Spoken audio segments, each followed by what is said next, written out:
This week on the Unpopular Opinion Show. It's a challenge, and everybody, everywhere is facing the same challenge. The picture on the left was me last night after beer. Okay, quick admission here. When I was younger, I read it and I was like, that's pretty damn good. We can agree to disagree on this one, but I think I got mixed emotions on that. Yeah, mixed emotions on it. Some of my best friends are white people. Oh my God! I'm the least racist person in the room.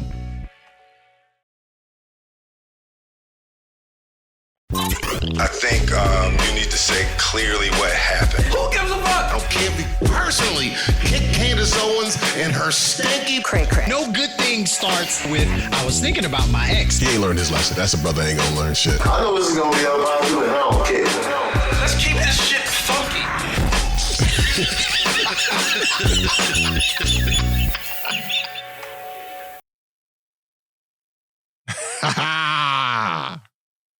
And we back.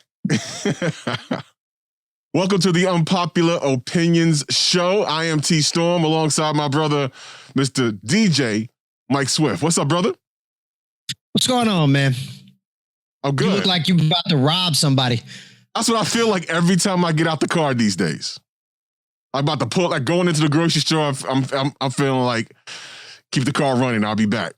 Like that's what's in my mind every time I put a mask on to go, and it's mandatory. In fact, here's the funny thing. There was a news story recently that a grocery store had been hit about 3 times by the same people because they had masks on. Came in and robbed for a couple of $100, and so they made it so now you still got to wear a mask, but when you walk in, you got to dip your mask off and show your face to the camera before you proceed into the rest of the store. There it is. That's where he's gotten to. But I knew it was a matter of time before people took advantage of that. Oh yeah, I mean, come on. You know what I mean? People still people still rogue, and there's still criminals out there. So it's gonna happen. And for those who are watching, yes, these are the Unpopin neck gaiters. We have them.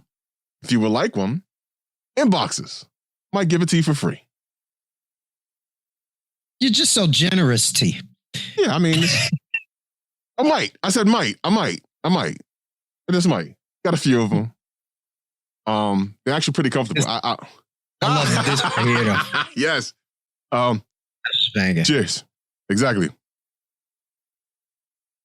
Yeah, we're doing some branding now there, folks. We've turned the corner on that. We got products for you. And became a real show. Right.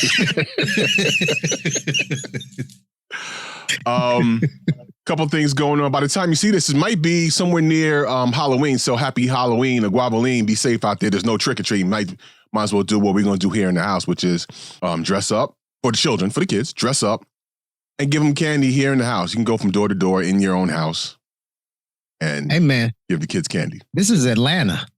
It's always going to be trick or treating. Plenty of tricks, and they treating. Lots of treating. For a price.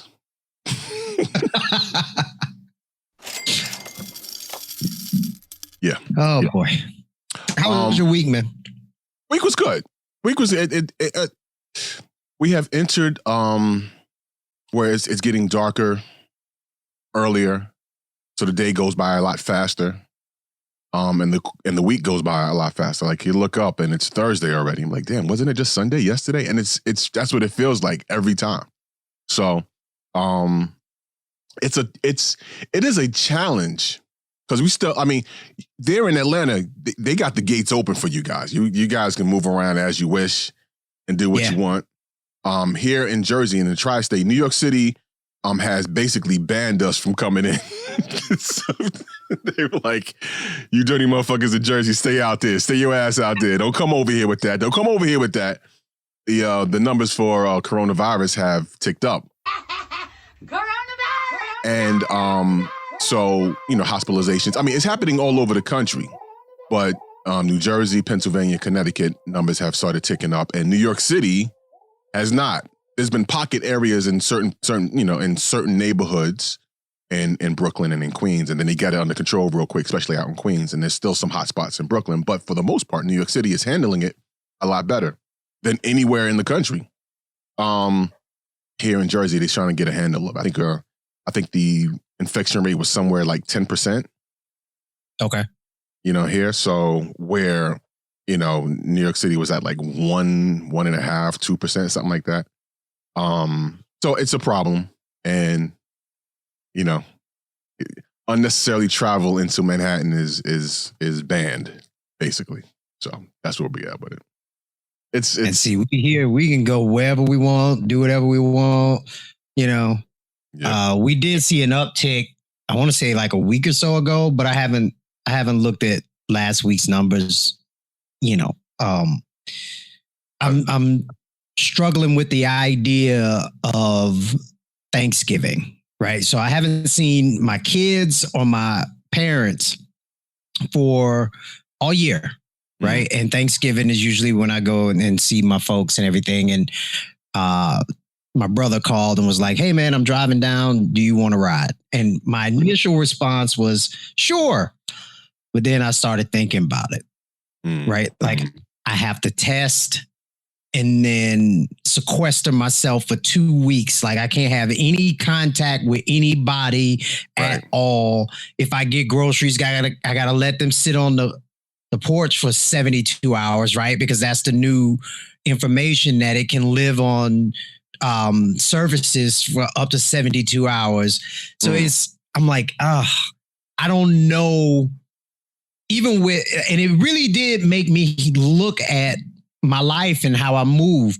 And I thought I was like, oh, I'm super sequestered and I don't run into anybody. But when I start thinking about my life, I'm like, shit, I run into probably about 20, 25 people a week. And that's not counting things that encounter people that I encounter, right? So I'm like, I don't know if I can pull that off. I want to try, but I don't know if I can. I don't know if I can not have any human contact for 2 weeks to be able to go see my parents, because they're, getting a little bit older, and something like this could be, detrimental to them. So I'm still trying to figure that out, man. Yeah, it's a challenge, and everywhere is facing the same challenge. There's some people that are not thinking about it and just like, fuck it, I'm gonna move around.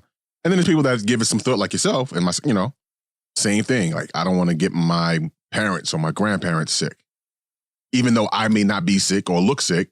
You could be carrying, the virus and pass it on. So those are the things that everybody is going through at the same time right now. It's a challenge, and it can be a little depressing. A lot of people dealing with it. My wife and I had a discussion. We're both struggling with like this Groundhog Day effect. Wake up, it's the same day, the next day, the same for 7 months now. It's hard. It'd be hard. Yeah. So. You just gotta hang in there and be smart, man. Yeah. Well, I'll tell you one thing. Some of the things that help pass the time is pop culture and silly little news stories that come up. One came up last week that kind of tickled me. Shout out to Busta Rhymes. Busta Rhymes, first of all, before we even talk about, like, he put up a picture of what he looked like, I don't know how many years ago, and what he looks like now.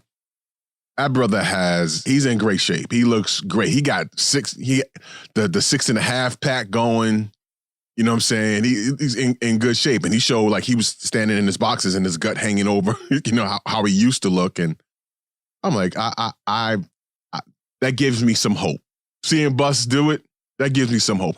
Bus has to be at least close to 50, if not 50 yet. It gives him hope that he got himself in some shape, pretty decent shape. Where was the picture? Because I want to show the picture. Oh, is this it? 20 hours ago, mirror.com. It's on his Instagram as well. It's on his Oh boy. Yeah. See that? Oh boy. Hold on, let me so we don't run into any issues.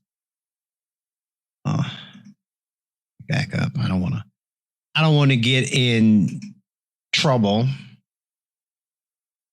So let's do it this way. Boy, oh boy. It also gives me hope. Yeah, I'm telling you, like, that's not even no joke. Like, he really did his thing. He looks good. Looks good. And said, Bus could do it. My fat ass could do it. So I'm gonna take the Busta Rhymes challenge. You got to activate my screen sharing. Which one? It's hang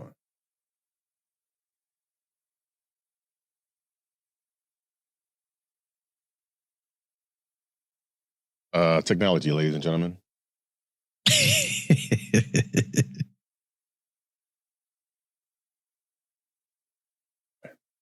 Go for it.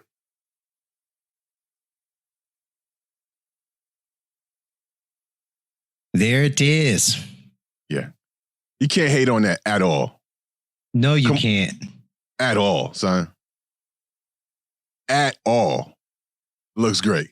I guess because I look like the before right now. That's what I was about to say. The picture on the left was me last night after beer. That was me this morning, climbing out of bed, struggling. That's right now. I identify like real on talk. The right was a dream I had once. Right, like I'm never gonna look like that ever. Yeah, see, he got the, this, what do we call it, the 6.5 pack or 5.5 pack? I don't know, whatever called. It was great. He put that work in. Pack I got is in my refrigerator. I once had a 2-pack. I like that album.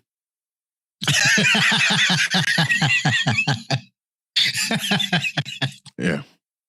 Busta Rhymes also made it into the news, this past week by issuing a challenge to T.I. Or he was on Fat Joe's Instagram show, and here's a little brief of what he said. I might just blow a few little motherfucking steam puffs out of my nostrils if I get in the mood on some dragon shit for real when it comes to this smoke shit.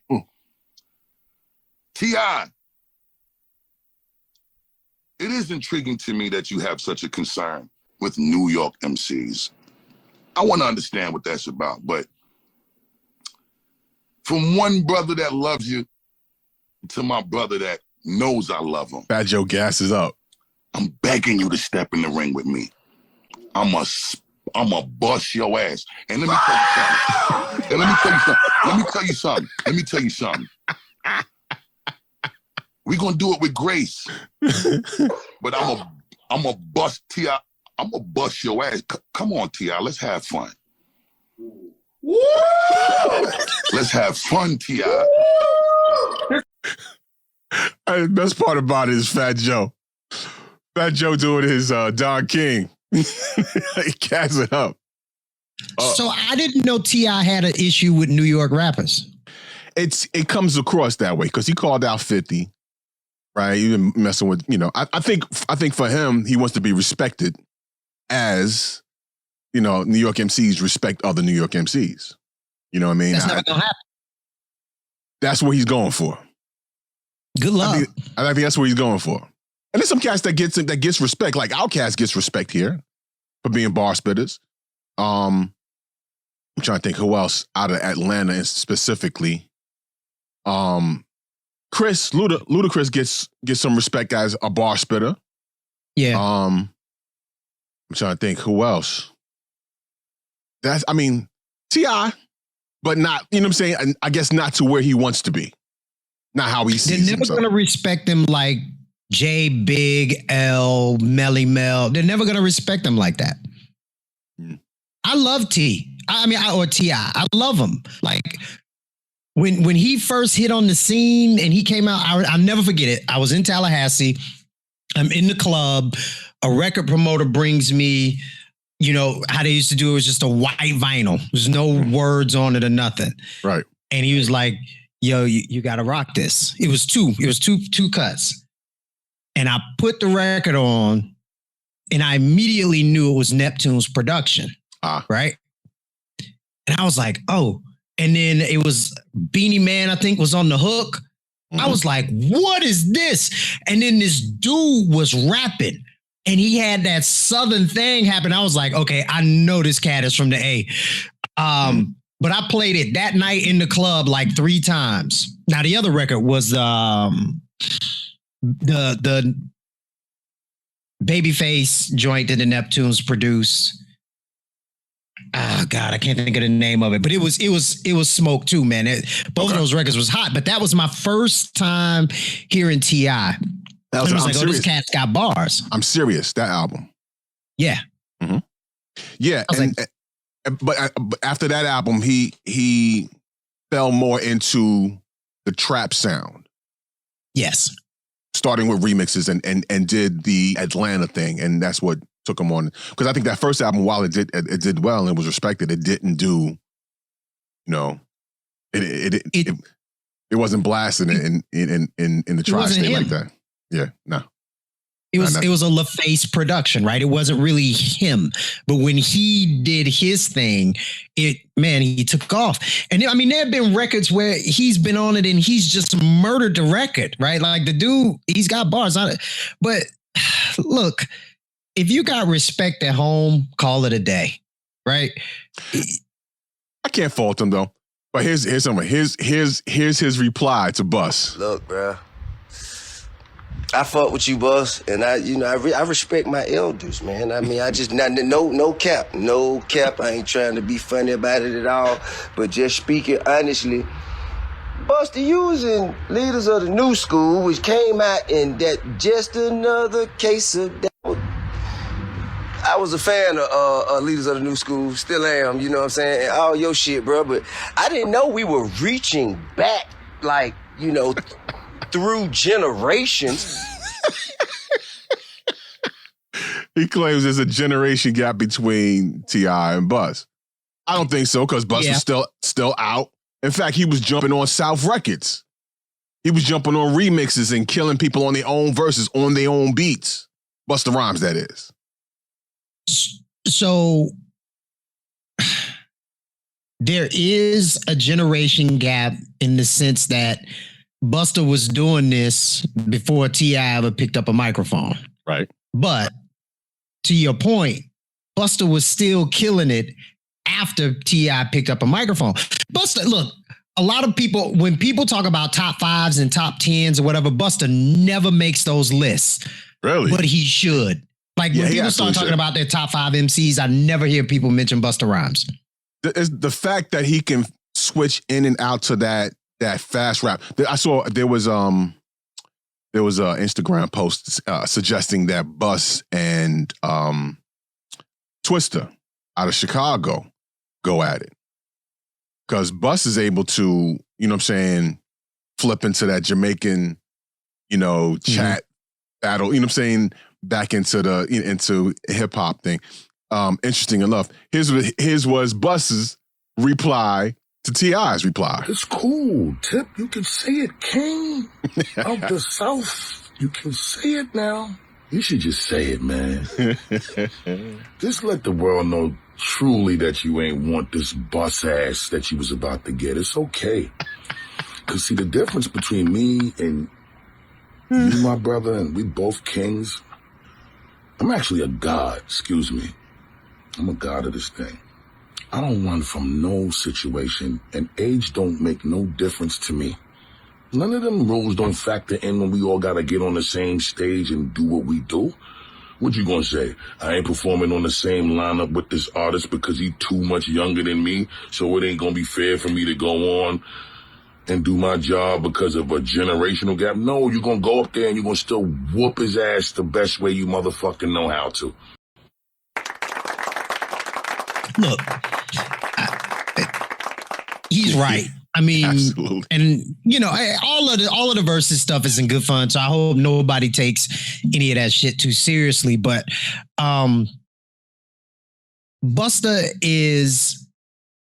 he's a far more versatile MC and performer than just about anybody. Because I had to stop and think before I said this. Just about anybody I've seen, like L, maybe, right? But I think even Busta might have some styles and some tricks in his bag that even LL ain't got, right? But it's what can you say about the dude? He would murder T.I. on a versus. He just would. Straight up. I mean, formatted. All right, the way it's formatted, it's 20 hit records. It's 20 records, 10 per round. T.I. has that. Bus has that. But I think on a more national level, Busta Rhymes has more hits versus T.I. on a regional level has a whole lot of hits. Now, if we were just talking in Atlanta, then you have a problem. But on a national scale, easily. I mean, and that's just Bus with the, with freestyles and remixes he's done. Yeah, I was just sitting here thinking like 20 Busta records. Hands Where My Eyes Can See, Dangerous, the one with Janet, I can't think of the name of the record right now. His verse on Scenario, his verse on Flavor in Your Ear. You know what I'm saying? His verse on, isn't he on the remix with Bone Crusher? Is he on that? That is a great question. I think he's on that as well. There's a bunch of South records that he jumped on and murdered. Make him clap. Yeah. Cavassier. He is on the Never Scared remix. Never Scared. There you go. Yep. Just, I mean, yeah, he don't mail it in when it comes to. My favorite Busta record that never really popped like on the radio, but was a heater in the club was Party Up. Oh, wait, Party Up? Yes. That's DMX. No. Not Y'all gonna make me lose my mind. That's Party Up. No, not that one. Okay. Y'all making me now I gotta search it now. Party's going on over here. That's the official name, not Party Up. Okay. Yeah, that record was a heater. Ooh, and it was short. I got one for you that never really blew up, but it was dope as hell. In the Ghetto with Rick James. He recorded a record with Rick James right before he passed. That record. Again? You there?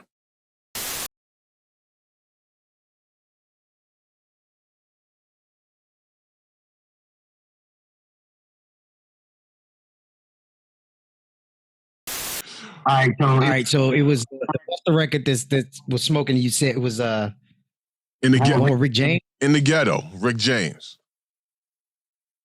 I don't think I ever heard. Oh my God. It's dope. It's tough. It starts with, it starts off with Rick James for the first verse and the hook. Killing it. We won't play it for copyright reasons, but we'll put the link up and so you can check it out. But it's a monster. That record was a monster. All right. That record was a monster. He got a bunch of, Bus got a bunch of other records. I'm a fan. You know what I'm saying? That just kill and they all like club bangers. Like they're all straight club heat. Straight through the 90s, that dude was king of the club. Right? Like he was right up there with Naughty by Nature on every time they put out an album, it was an anthem on the album. You know what I mean? Like Busta would always come with just that heat. I think it would have been interesting to see him and T.I. do the thing, but yet another person who was like, oh, why would I do that? Who did it? Was it Chris Brown or Trey Songz? Was one of them. Chris Brown. And thinking about it, I watched a video.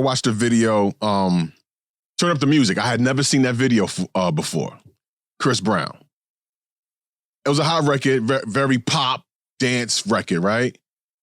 And watching the video, the song was already dope, but watching the video for the first time, that is a dancing fool. Like this, and thinking about it, who touches him as a performer right now? Nobody. I haven't seen Timberlake perform in a while, but Timberlake was kind of hot with it. Timberlake, yeah, but I don't think he has those natural chops that Chris Brown has. Like I'm watching him dance, and I'm okay. Quick admission here. When I was younger, my aunt taught dance. My mom and her sister, my aunt Christina, they both were actual professional dancers as teens, and then my aunt taught dance. I took part in those dance classes and performances and stuff like that. As a teenager, I performed, I choreographed back when I was an MC. Choreographed all those things, and I was a performer, so I did all those things, right? So the natural chops that I can't dance now because doing the Running Man just wipes me out completely. Just 1, 2, done. But watching Chris Brown naturally flow from one move to the next and improvise in between, and just the athleticism he's able to flipping and all the stuff that he does. Who's touching him? Nobody. Justin Timberlake is a great performer. Don't get me wrong. He's a great performer, great singer, songwriter, all those things. He has hits and all that. But in terms of the natural ability, in his day, Bobby Brown was on that level. I think Bobby Brown was on that level as a performer and dancer and all that. I think Bob was good in his day, but I think Chris Brown is taking it to another level. Right, like just say what you want about the dude and his attitude or whatever the trouble he's got in. That he is a talented dude. Yeah. Even he's Usher, a talented dude. Even Usher is also a phenomenal performer. But he to the point to the fluidity. I mean, okay, vocally, Usher kills everybody. Because I think Usher has a range that his vocal performance. I think he's just out of he has a maturity. He has a maturity in his delivery. Yeah. He can take records that have sparse production on them, and he can really bring it alive with his vocal in a way that a lot of cats can't do. And he can transition. If you listen to his body of work, he transitions between like styles that are hot for the time, and he owns it and makes it his thing. Yeah. So. It is, he's top notch, but when it comes to the footwork and that dancing, I think Chris Brown got him. Yeah, I agree. From one battle to the next, we were talking about earlier. Ice Cube is in a fantastic setup. Ice Cube has a versus of his own going on right now. You want to talk about that? Yeah. So. We got to start at the beginning, and I forgive everybody who at this point who's been listening to the show or watching the show who's sick of my long-winded crap. But I like to provide context, right? So back in July, or even before that, Ice Cube has always been outspoken against Trump. He made a record. Impeach him. Arrest the president. Yeah. Which was actually kind of dope. It was kind of a dope record. That dude is Russian intelligence. Arrest the president. I played it. That's my joint. So his position, he's always been outspoken against Trump. Right. The world went to hell in a handbasket.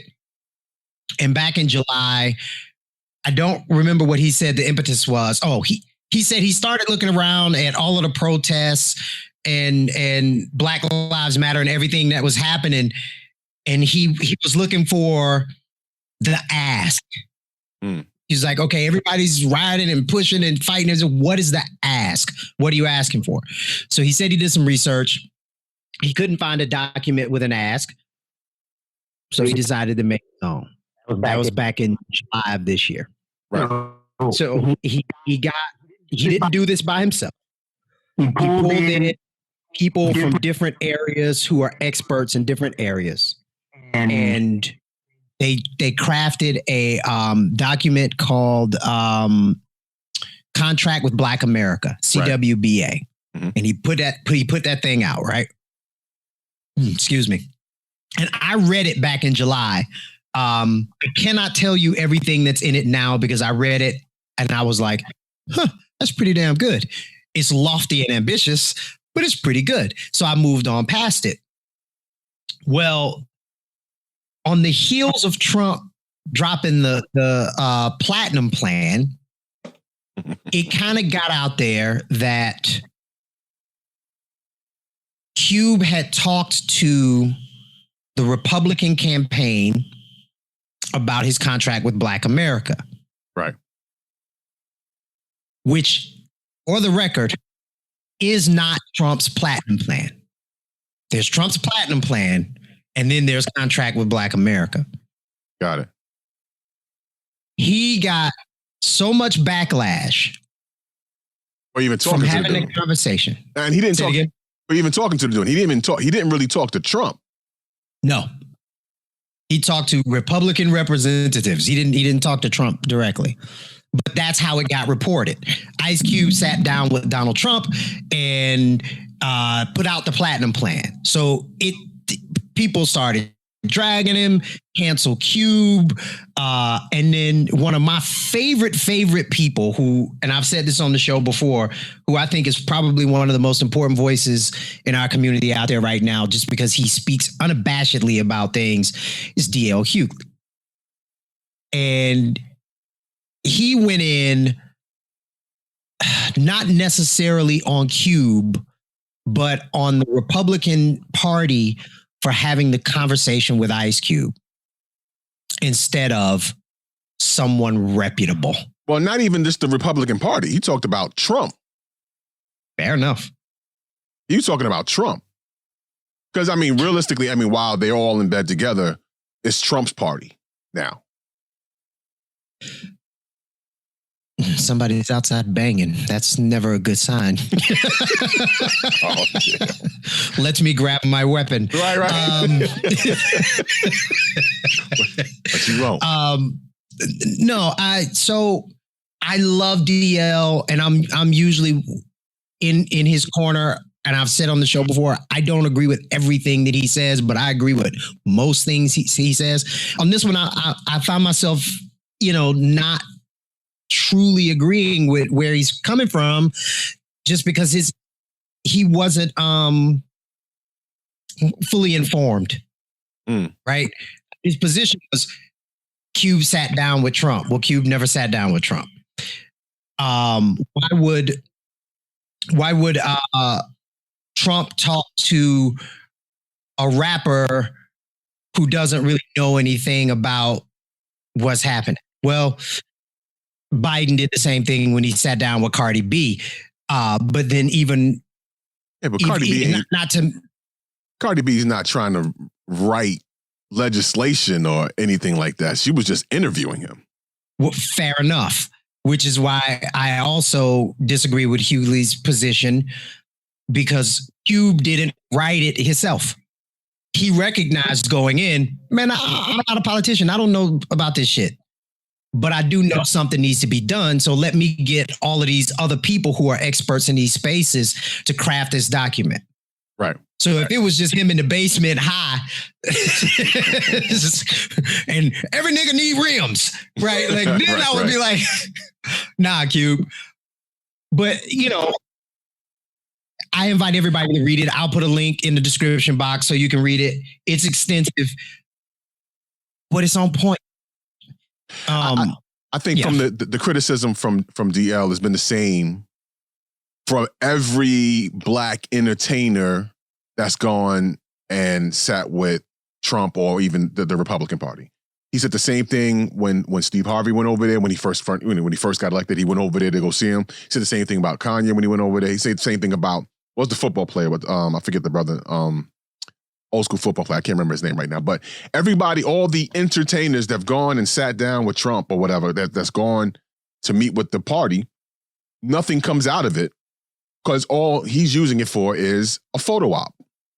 And I believe that was DL's point. While he wasn't necessarily criticizing Ice Cube, he was criticizing the Trump administration and Trump for just meeting with athletes and entertainers and not meeting with a Democratic, representation. People that actually do this for a living. The Black Caucus, or even right now, working out the stimulus package. You know what I mean? Like all the things that he's doing instead of what he should be doing. You know, and I think that's where I get where he's coming from. I get what you're coming from, but I kind of agree that sitting down with them right now, I mean, and they're in power. So that's the only, you know what I'm saying? Because there was something that Cube said was that he spoke with Biden's campaign and he spoke with the Trump campaign, you know, and the Biden's campaign said, okay, yeah, it's cool. We'll talk about it after the election. You know, we can, you know, sit and dice it up more after the election. That point is valid because they're not in power right now. But I don't think that's a valid point. How so? Right? Because when a presidential candidate who's not the sitting candidate stands up in front of the people, they make campaign promises. Right. They say, we're going to do this, we're going to do that, we're going to do that. What Cube is looking for isn't for the non-sitting presidential candidate to change things tomorrow. He's looking for campaign promises. He's looking for what in this plan that I've laid out with these smart people can you add to your campaign promises in order for the African American community to feel empowered by voting for you. But for them to look at him and say, we'll talk about it if we win, I think is dismissive as fuck.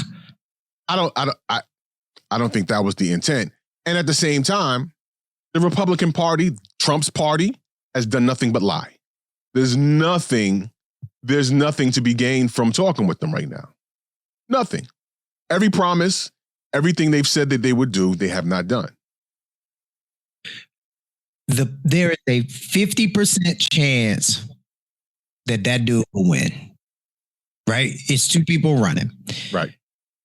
So we have to look at the likelihood, well, not the likelihood, the possibility that he could win. And if he does win, what do we do? Do we just say he's a lying orange asshole, so we're just not going to talk to him and work with him? Or do we continue to fight the fight? I mean, I think obviously you continue to fight the fight, but at the same time, right now, he'll say anything. And he said anything. And he's comfortable with lying. The whole party. I don't think that's an exclusive thing to him or the Republican Party. It's something that I have seen out of politics my entire life. When they want your vote, man, they will say any goddamn thing from both sides. Yeah, but it's fundamentally different right now with Trump. Like blatant, provable lies. Far off base lie, completely off, not just, you know, a promise about, hey, we're going to do, no, straight up, the sky is green. Lies. I agree with you.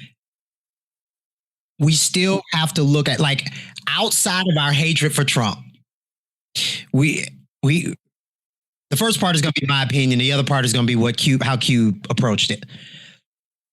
Outside of our hatred for Trump, we have to look at where we are is not where we want to be. And we have to work with whomever is in power to get to where we want to be. Now, based on popular thought, that's an easier fight with the Democrats than it is with the Republicans. There are a number of people who would argue that the opposite way. How Cube approached it is he said, we can't rely on the Democrats to push this type of plan through. We can't rely on the Republicans to push this type of plan through. It's got to take both of them.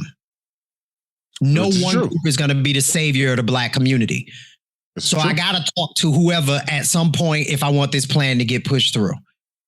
And then he was also very clear, because I watched his interview on CNN and I watched the interview with him on Fox Soul, Claudia, somebody the other. It's like Cocktails with Queens, which is a whole nother interesting take on it. Claudia Jordan. Yeah.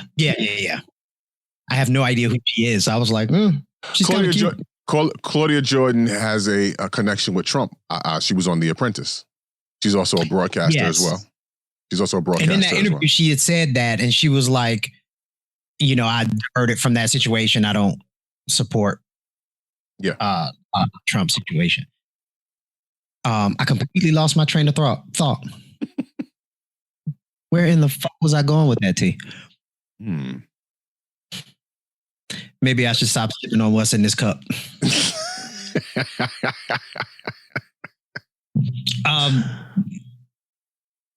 No, but I think Cube is on to something. I think people are misinterpreting his.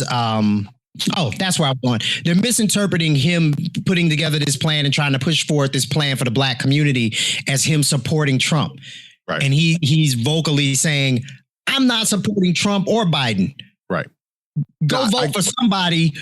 Whoever it is that's in there need to be looking at this plan because it's been decades and the African American community still isn't getting served. And he also made it a very clear point that he doesn't want this thought process, this plan to be thrown into people of color, inclusivity, brown people.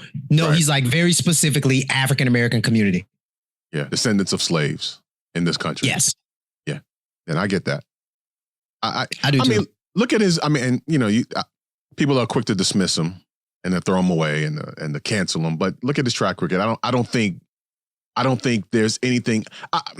While I disagree that he should have sat down with, you know, the campaign right now, because nothing's going to come out of it really, except what he's getting right now, which is backlash. I do get where he's coming from and what he's attempting to do. You look at his track record. I don't see him as a sellout or anything like that. I just think, you know, he put himself in a position where what's happening is now the Trump campaign is trying to use him and 50 Cent to say, look, we got more Black people that support us. 50 Cent put out a post, and it was a joke. I understood it was part of his trolling that he does on Instagram, where he said, Biden's going to raise our taxes this much, and the number was way off.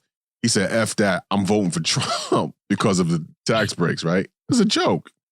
And I get it. If you follow him, you see how he plays around, how he trolls on Instagram. It's right in line with what he always does, what he's been doing. But one of the Trump children took a photo of Ice Cube and 50 Cent sitting together at a game and photoshopped Trump on their baseball caps. To say, hey, it's great. They're with us, right? And Cube quickly responded. I mean, that photo was now pulled down, but he responded, "Nigga, please." Look, there's something, even though 50's trolling, there's something to that, right? I think 50 came up with 60% or something like that, but it's actually like it's like 20, 39.6 or 38.6 or something like that. So it's 40% of your fucking income. It's a lot of money. Yeah, at the same time though, but if you got $20 million, 30%, 40% of that, that's a lot of money, but it's a lot more to somebody that ain't got that. Somebody that's making $50,000 now, $30,000. There's a lot, if it applied that way. They got the money to be able to pay for it. They got the money where it doesn't really sweat. You don't really sweat it. Not like that. I mean, okay. the greed and that's my money. Yeah, I would sweat it too, I guess. But at the larger point, it's like the equivalent of what would be $1 to something. You know what I'm saying? Like, not really worrying about $1. Somebody that's a millionaire that has $1, that's nothing.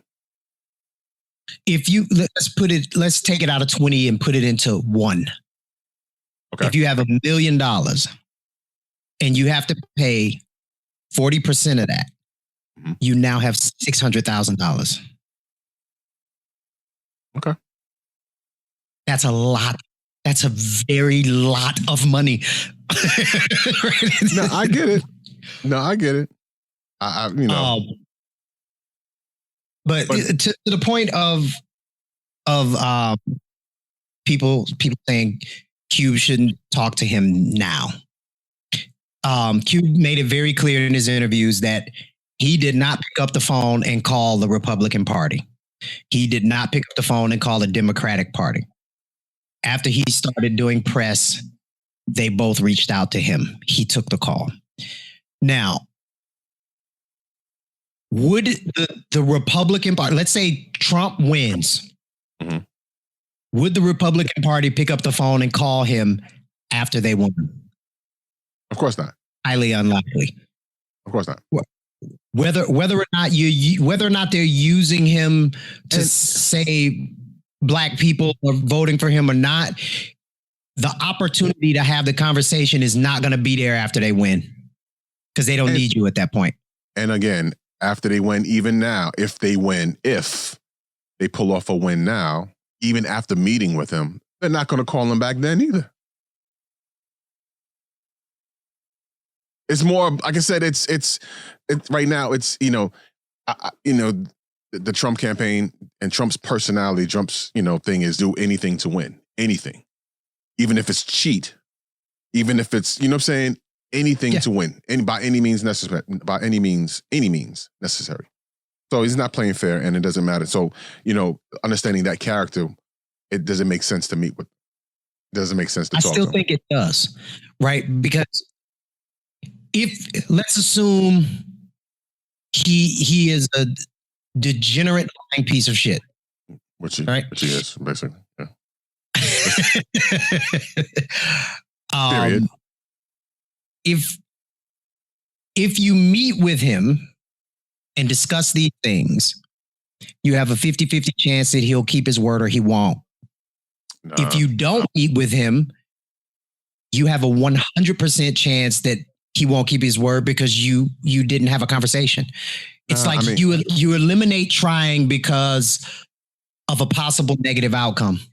No, not just that. Okay. For that point, okay, cool. But you also have to look at a person's history. This is the same guy that had deals and contracts with people that did work for him, and he just blatantly like, nah, I'm not paying you that. Nope. Yep. So that's the type of person he is. So it doesn't matter what he says. You can't really. We can agree to disagree on this one, but I think I think it's kind of a waste. I think it's a waste of time.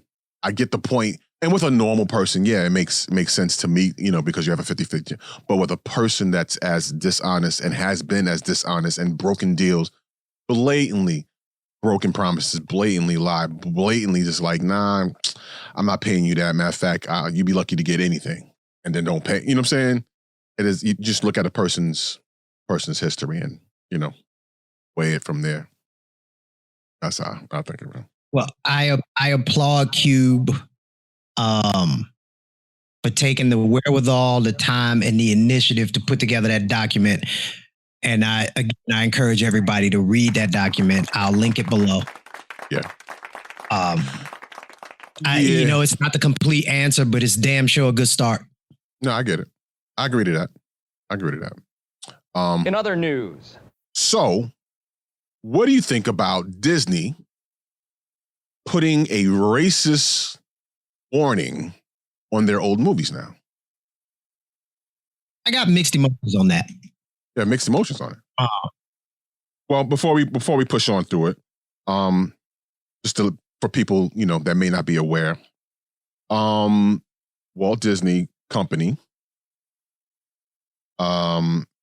have they now warn viewers of racism in some of their classic movies with a strengthened label. Now, they did something similar about a year ago, but it was kind of watered down. Just kind of, hey, some of the stuff is outdated. Don't worry about it. Enjoy. Now they've gone even further. They might say nigga in this movie a few times. Don't worry about it. It's all good. Right. I think the new material. Let me see. While we can't change the past, but we can acknowledge it, learn from it, and move forward together to create tomorrow that today can only dream of. That's part of it. It's pretty long. Yeah, they have and some, Pinocchio, some of the movies, Pinocchio, The Jungle Book, Lady and the Tramp, Swiss Family Robinson. I don't know that one. I don't either. Yeah, that's one I have. That one might be really racist. They might have brown painted people walking around with. Okay, you know what? Disney. Eating roasted black baby toes in there or something. I don't know. Like it might be really bad. Like, oh, you've not even heard of it. But Peter Pan has Native people referred to as Redskins, which is a slur against Native Americans. In Dumbo, one of the crows is named Jim Crow. That was just awful. You know what Jim Crow is. And he also does a musical number that pays homage to racist minstrel shows and that.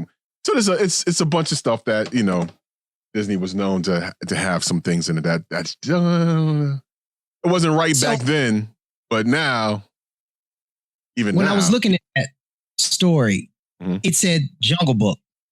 Yeah. And I was like, what was racist in Jungle Book? So I did a little looking. Uh-huh.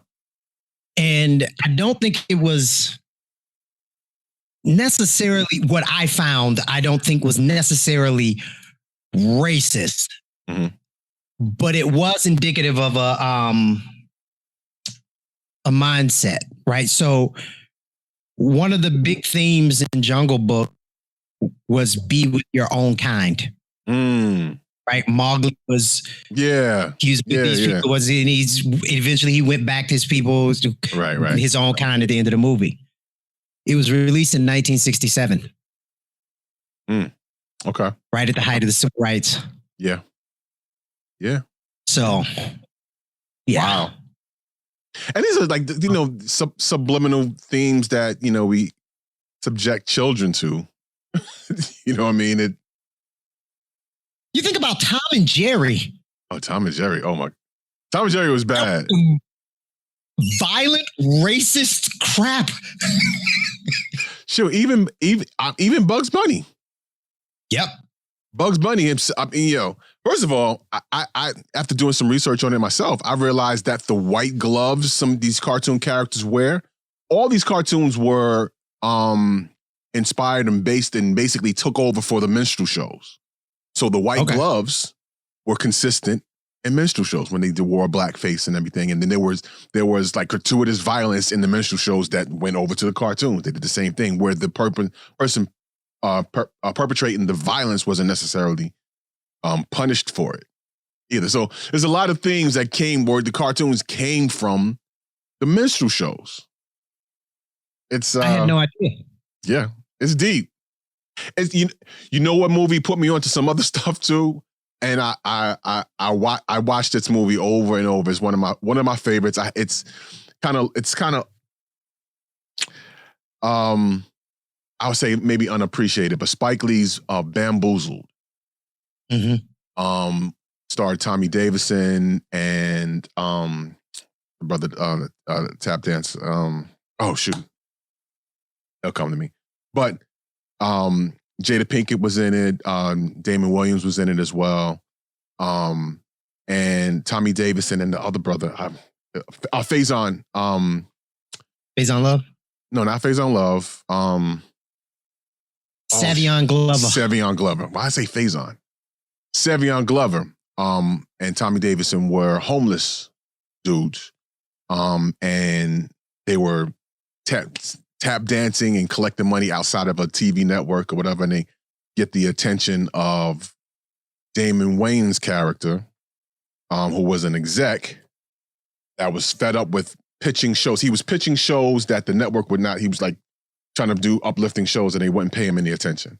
And ultimately he got pissed off. It's like, you know what? They don't want to see it. They want to see some nigga show. Fine, I'm going to give it to him. And he came up with a modern day minstrel show and pulled these cats off the street to star in it in blackface to tap dance, hired the Roots as, you know, the house band, and it was the Mantan, it was a Sleep and Eat and Mantan, the new millennial minstrel show. In any case, initially it was like he was gonna pitch the show and the network was supposed to fire him for doing so, and they didn't. They was like, yeah, we love it. And the show became a hit, and blackface became the costume kids were wearing for Halloween and all that type of stuff. And he was just like, oh, okay, fine, I'll ride with it. It's like, you know, It's a great movie. But it's satirical. The entire movie is very, very satirical. It's so, out there. But at the end of the movie, they showed the cartoons, footage of the actual cartoons that had blackface, images of us, supposed to have been us, racing, eating watermelon, bunch of babies and all types of stuff. There was, very, very, very, very disheartening to go, like, this was real. And even some of the things, some of the stuff in the movie, it was real stuff. The little trinkets and stuff they had. They had a piggy bank that would eat money. It was a buck face. It was very disgusting to look at. It's very, but these were real items, stuff that's real. But in any case, I picked up a lot of, some of the stuff and seeing some of those footage from those old cartoons, including Bugs Bunny, that's in that movie. You should check it out when you get a chance. Yeah. I was familiar with Bamboozle. I think I might have started watching it and then was like, no. And just got out. Nah, it's good. Shout out to MC Search, who's also in that movie. I'm looking at the cast, man. The cast was thick. Oh yeah. You had Jada Pinkett Smith, Damon Wayans, Paul Mooney, Mos Def, Cannabis, Michael Rappaport, DJ Scratch, Charlie Baltimore. Yeah. The late Johnny Cochran. Yeah. Who else was? Mums. Oh, I didn't know Mums was in that. Mums is dope. Tracy Morgan, Chris Rock, Questlove, Al Sharpton. They all had cameos. MC Search's character, Search was down with the black folks. The Mau Mau's was this really militant group that was upset about the show. And MC Search was part of the Mau Mau's, which was a militant black crew. Mos Def was down with them. And Mos Def played Jada Pinkett's sibling, who she worked for the show as well.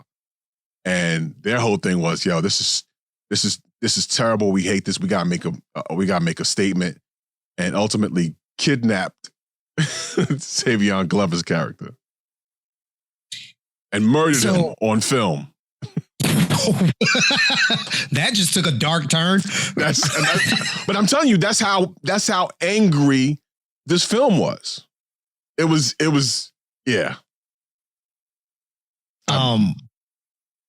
So circling back to Disney, I have mixed emotions about this. I like that they're putting the warning on it, but a part of me says, is that enough?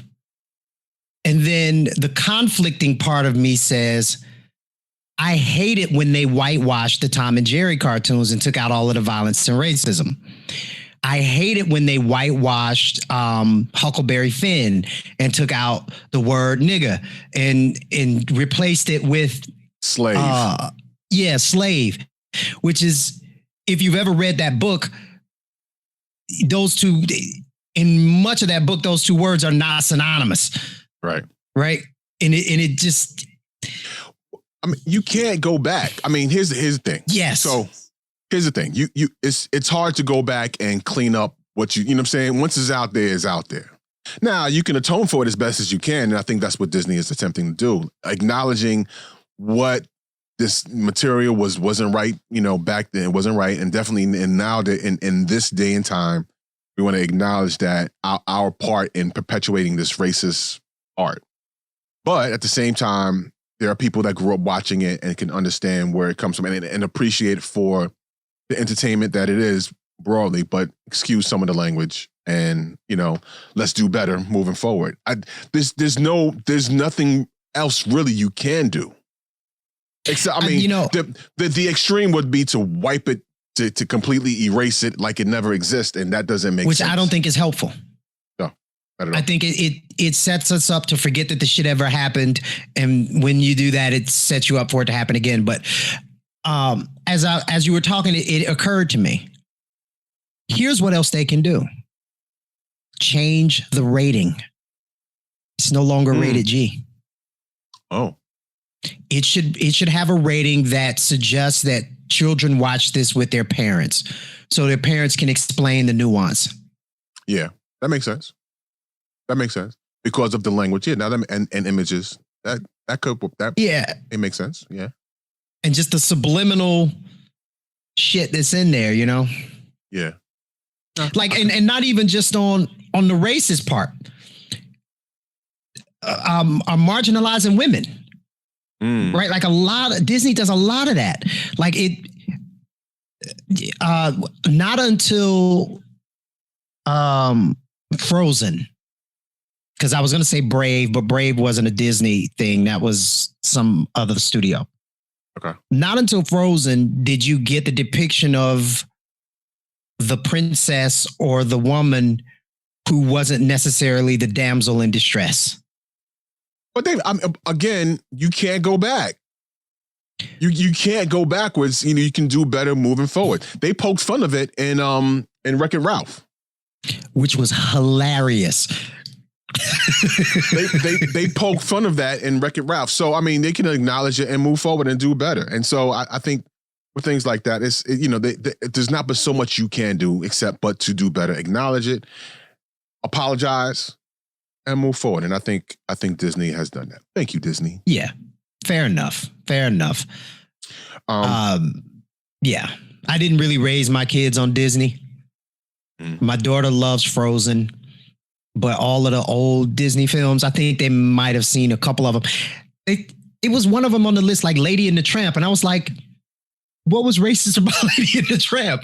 But there's so many things that, when it's brought to your attention, you realize, oh, wow. There's, subtle things. I don't remember off the top.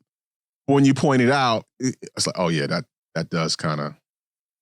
Even the song, we said to stick with your own kind. Like I hadn't even thought about it like that, really, because I'm looking at it from a kid's perspective. Animals be with animals, humans be with humans. But on a broader scale, yeah, that does sound kind of, you know what I'm saying, from an adult mind, that does sound very segregationist. But what that says to me, T, is that as a child, I didn't get it. Right. So maybe it didn't affect me as much as people would like to think that it did.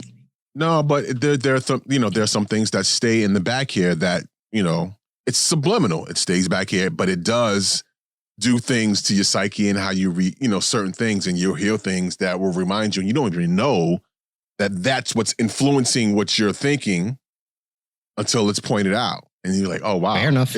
It takes a minute. It's, arts and speech and words and all those things, it has take a toll on you. So is Jungle Book the reason I can't stand white people? Nah, I think Karen has everything to do with that. I'm kidding. Some of my best friends are white people. Oh my God. There we have it, folks. If you hadn't wondered about it. What does a racist person say? Correct. I'm the least racist person in the room. Yeah, I saw that and I was like, bro, you shouldn't have went there. I don't even want to say his name. Trump is the bad president. We'll just leave it at that. It was something he said during that debate. And the joke was it was wide open. And Biden just chuckled. Because he was like, it's too easy. Yeah. It's like, what? No, I'm not even going to do it I'm not even going to do it this time. Lastly, before we get out of here, are you familiar with the Tiger King? I am familiar with the Tiger King. So many people told me how amazing that show was. Amazing? Yeah. You can't stop watching it, and it's amazing. And I have this thing that when people really hype up something, it makes me not want to see it. Well, it was amazing in the way that a car wreck with a train is amazing. Jesus. If you ever see a 4x4 Ford pickup truck get completely smashed through by an Amtrak train or a freight train of some sort, that's amazing. So is this show in the same way. It's like, I can't believe this is happening. That's what that show was like. One of the characters from the show, I can't even call a character because he's a real person, Carol Baskin. She was the arch nemesis of the Tiger King, basically. She went on while I forget what's his name. Joe, is his name Joe? The Joe Exotic, is that his name from Tiger King? Oh, I have no idea. He's in jail right now. He's in jail right now, and won't be getting out. He's trying to get a pardon from the president, which is hilarious. But Carol Baskin, however, went on to compete on Dancing with the Stars. All right. I watched that train wreck too. That was amazing because, I think her and Master P have the same type of footwork. Like, she was not moving they look around. like they're killing roaches. Yeah, like I don't even have a good comparison for it. It just was not good. I can't even muster the energy to go. Yeah, it was terrible. And, she rightfully got voted off. It was like, good.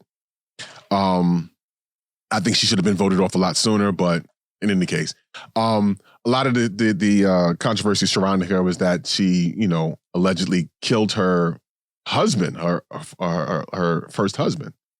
And, the family of her first husband had put commercials up in Florida during the Dancing with the Stars while she was on it, searching for clues and a reward about finding out if she killed him or not.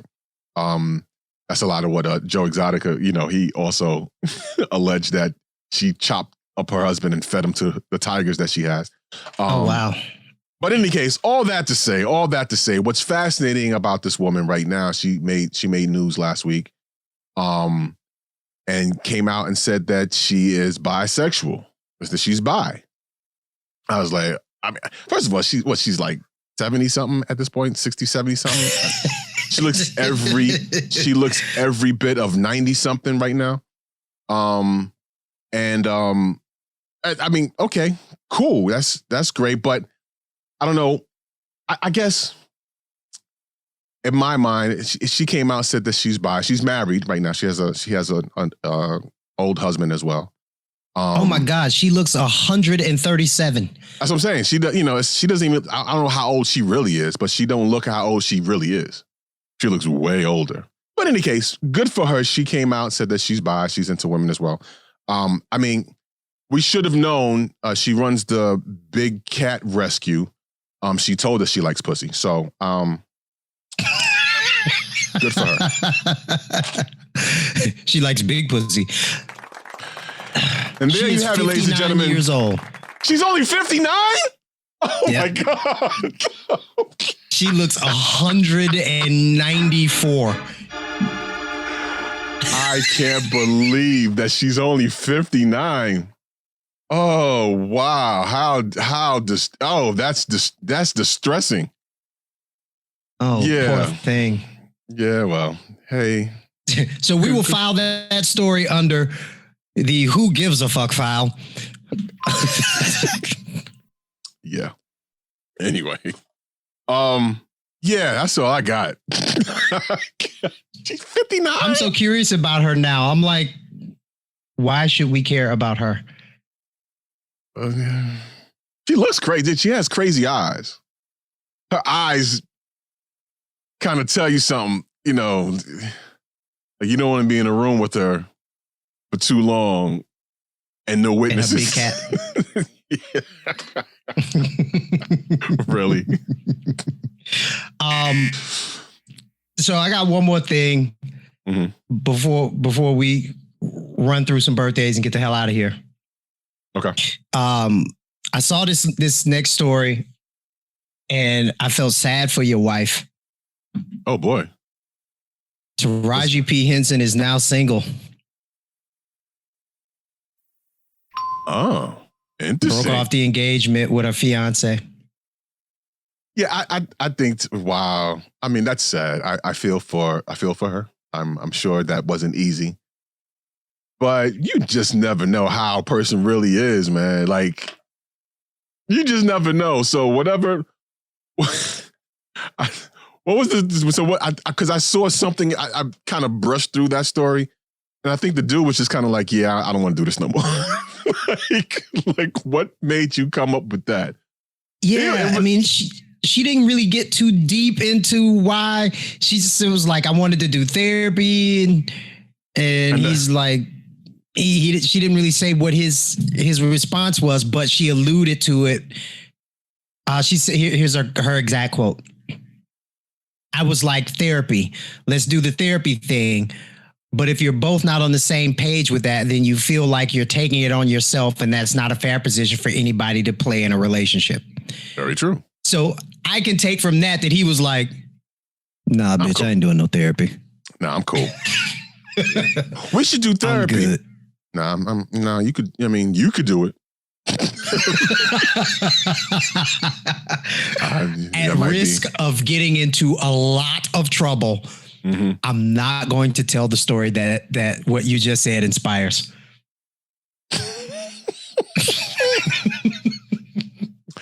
She watches now. Oh.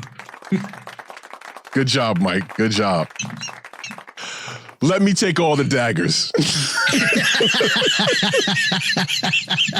I'll do it. Dude, if I told that story, you would be doing this show alone. Oh my God. Perhaps we could tell it in the after show? No. No. she watches both. No. All right. Well. Look, I still got 7 years before I can tell that story. Okay. All right. Fair enough.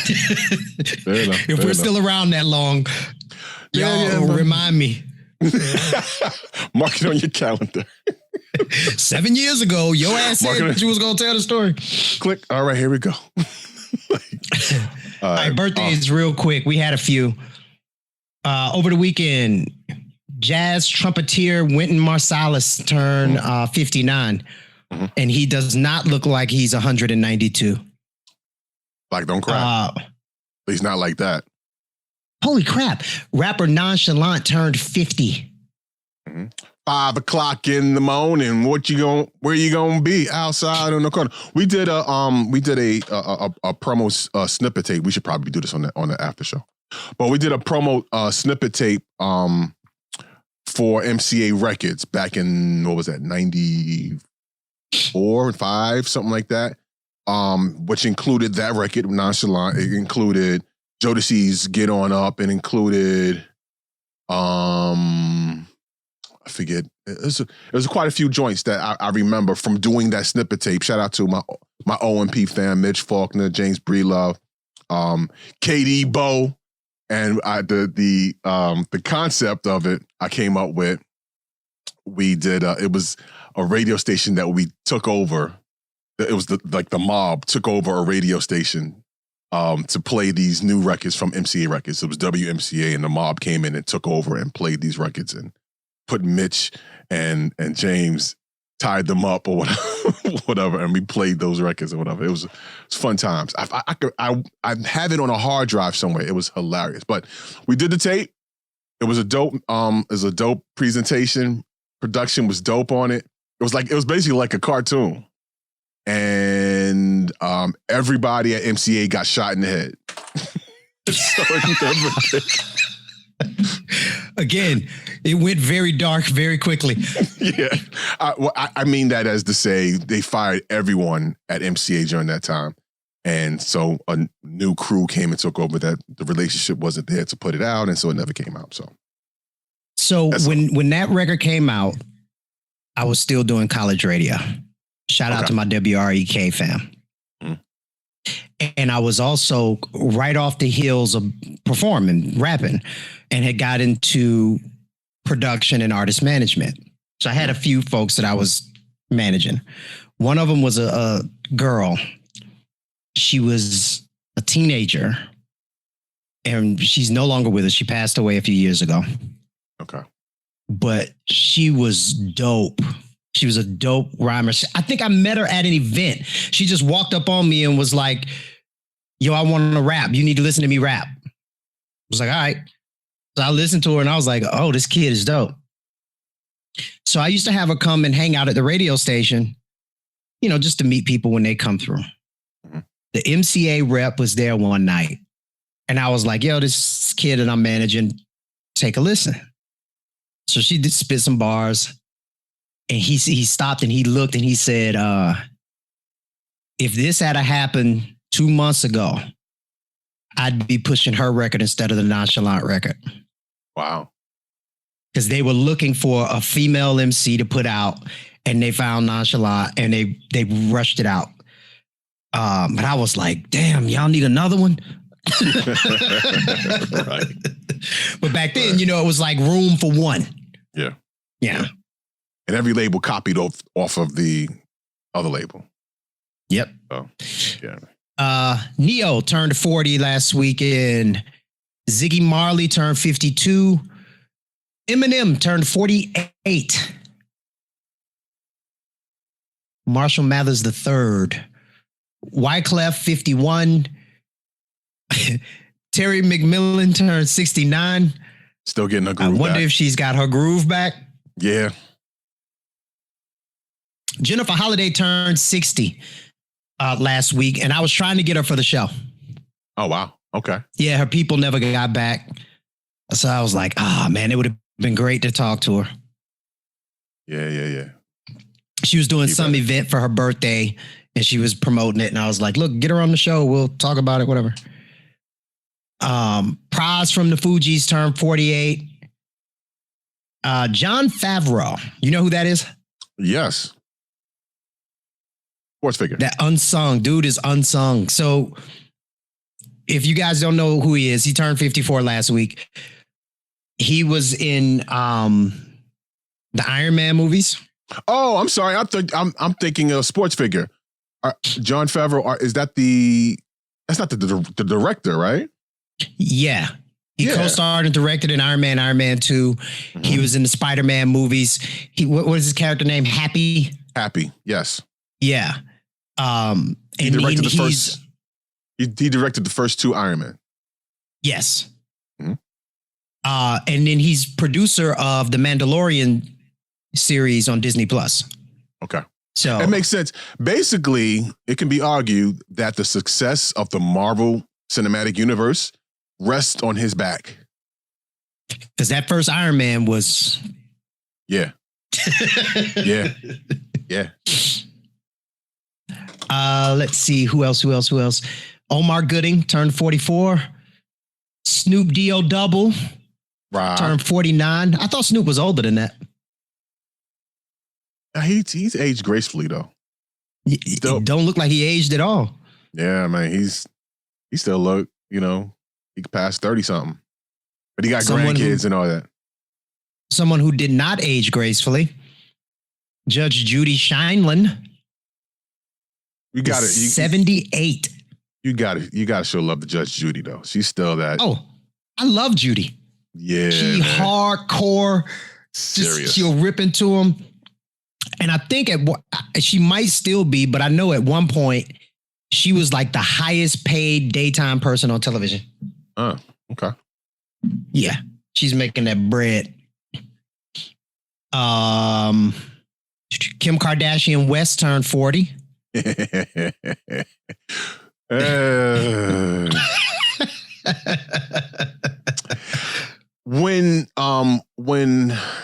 When Trump had said, I've done more for the blacks than anyone, any president, than anyone, with the exception of Abraham Lincoln, a list came out. Someone put a list out of people that have done more for the black community.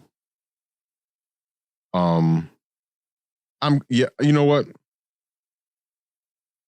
I'm tempted. May I read off some of these? Of course. Hang on. Oh, shoot. Let me get back to it. All right, here we go. A list of white folks who have done more for the black community than Trump. Stand by. Bobby Caldwell, Mr. Drummond, John B., Agent Ross, the white people dancing on Soul Train, Bill Jackson, Steve Kerr, Dick Clark, the White Shadow, John Brown, Miss Millie, the white cast members of Fame, Phil Donahue, Phil Spector, James Reeb, the lone white girl on Different World, really? John Kennedy, Lyndon Johnson, Barack Obama's mom and grandparents. What? The lone white girl on A Different World was Marissa Tomei. Hilarious. Her career blew up after A Different World. Paul McCartney, Barack Obama's mom and grandparents. Facts. Paul McCartney and Forrest Gump, just to name a few. I believe also should be added to that list is the Kardashians. But we have to change we have to change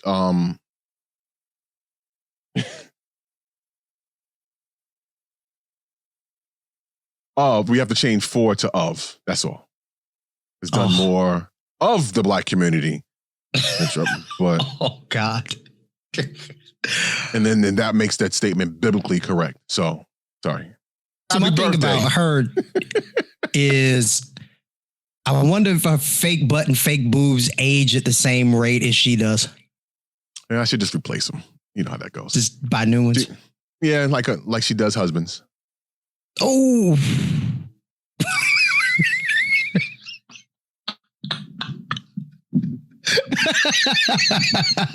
What I said. Harsh. From one questionable chick to another. Amber Rose had a birthday. It's hilarious to me that because their birthday's on the same day. It's hilarious. I didn't realize Kardashian and Amber Rose had the birthdays on the same day. And they both have Kanye in common. Makes me think he's picking his chicks based off a list. I'll work my way through October. I think they may have more in common than we know. A lot more in common than we know. Yeah, just a thought. Okay, I'm going to leave that right there. There was a door. You opened the door and I looked in. Oh, I don't like what's in there. I think I've officially gone in on Amber Rose enough on this show. Yeah. I mean, she'd be all right. Sure to be all right. That's what Kanye said. No, he called her a bird. No, he went in enough on her. Yeah. Nah.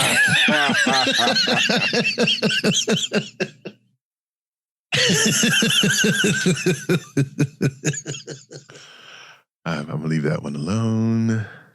Okay. Shaggy turned 52.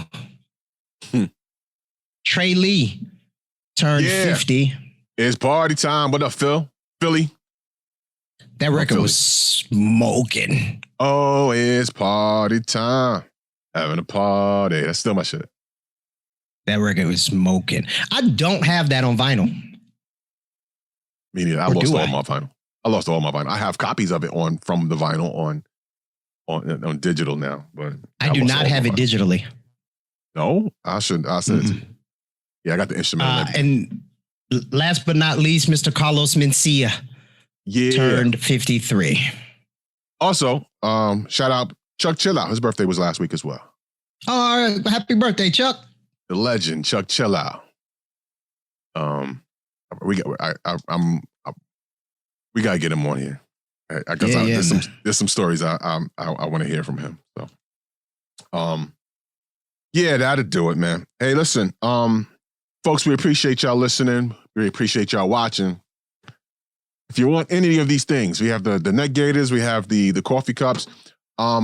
Subscribe, hit the button, notification bell. Yeah, that thing there. That's Hooja was a thing down there, and comment, and we can get you one of these or both. If you just want to buy it, then that's a whole nother thing. We can put the link up for you to get to it. But if you want it for free, free has a different taste. Subscribe, hit the link, and we may throw you one. Yeah, we only gonna do limited. Yeah, and then we'll put them up where you can purchase them if you want to purchase them. Yeah, that works. We'll do a couple. Again, thanks for watching. Thanks for listening. Don't forget to follow us on all socials at Unpopin Show. Of course, our website is unpopin.com, and you can get to see and hear everything we do here, and go back and see some of the older episodes and keep up with the new episodes as we come along with them. All right. Happy Halloween. And vote. Coming up this week is that time. So you should be early voting. Hopefully you're doing what you need to do, and let's work together to get this try to get this country back the other direction, because as my 4-year-old said very eloquently, Trumpet is the bad president. And vote early and vote often. No, not often. Just one time. Just one time. Just one time.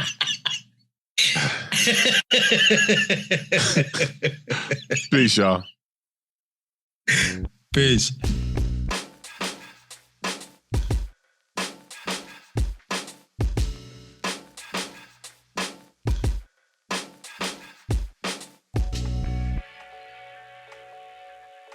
Thanks for checking out the Unpopular Opinion Show. If you like this content, make sure you like, subscribe, and smash the notification button down below so you can keep getting more from T-Storm and myself. Yeah. More jokes coming on. No, they beep. Damn it. Okay, fine.